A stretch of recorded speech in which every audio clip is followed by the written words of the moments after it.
Over the last year, you've probably seen headlines about the Kennedy Center. Board changes and leadership turnover, artists pulling out, questions about how the money is being handled, even changes to the name of the institution.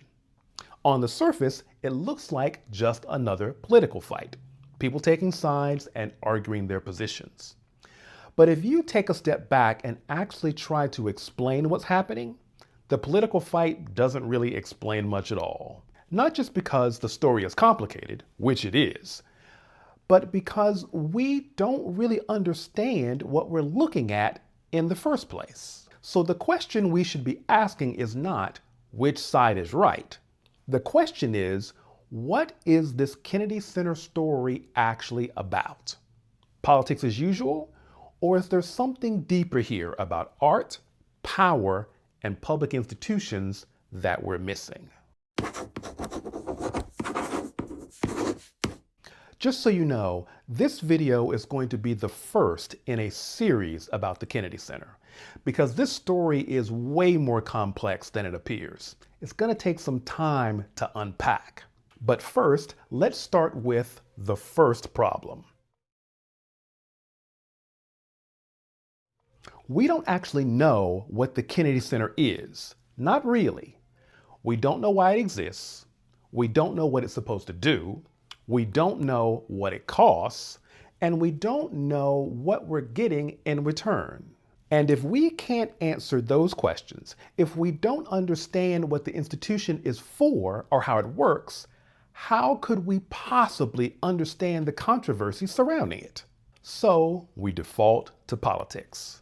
If you support Trump and his administration, you assume what he's doing is right. If you don't, you assume it's wrong. And just like that, the whole thing becomes another political fight, just like always. But there is even a bigger danger.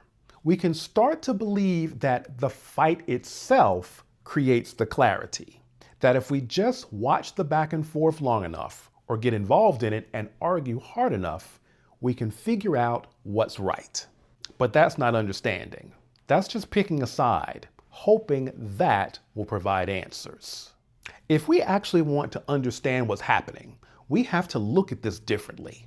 Not as a political fight, but rather what the Kennedy Center is actually supposed to be.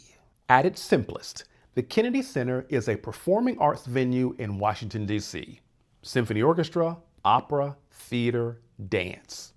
But that's not the whole story. It was meant to carry a broader meaning and function, which is why it was placed in the nation's capital. It's one of the few places where art is positioned not just as entertainment, but as something connected to the identity of the country itself. And it doesn't just present that art, it supports it.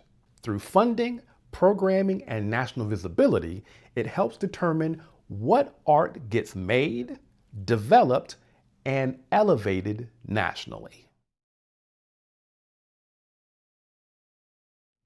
But here is the major complication. We already have more art and entertainment than we know what to do with. Blockbuster movies, streaming music, your favorite Netflix shows, sports, comedy, live events of all kinds. An entire world of entertainment that doesn't depend on institutions like the Kennedy Center for its existence at all. Art and entertainment designed for the moment, to command attention, to connect quickly, and to resonate in the here and now. Why then do we need something like the Kennedy Center? It must exist to support something else, at least in theory. Not just art that's popular now, but what's intended to hold up over time. Art built to last. So, why does any of this matter? If the Kennedy Center is meant to support a certain kind of art, art intended to hold up over time, art optimized not for popularity, but significance and longevity, then it's not just a venue, it's a signaling apparatus. A way of expressing what a country believes its art is for, and it signals that through what it elevates, what it chooses to present, what it gives visibility to, weight to, and ultimately legitimacy.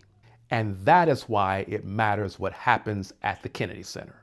If art is one of the ways we understand ourselves, how we think, feel, and make sense of the world, then the choices an institution like the Kennedy Center makes about the art it supports becomes tantamount to what we value and aspire to as a nation.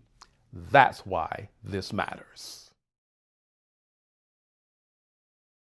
So now, when we look at what's happening with the Kennedy Center, the leadership changes, questions about how it's being run, the condition of the facility, artists choosing to be involved or not, the right questions are, how do these changes affect the kind of art being elevated in our name, and therefore the vision of ourselves being reflected back to us?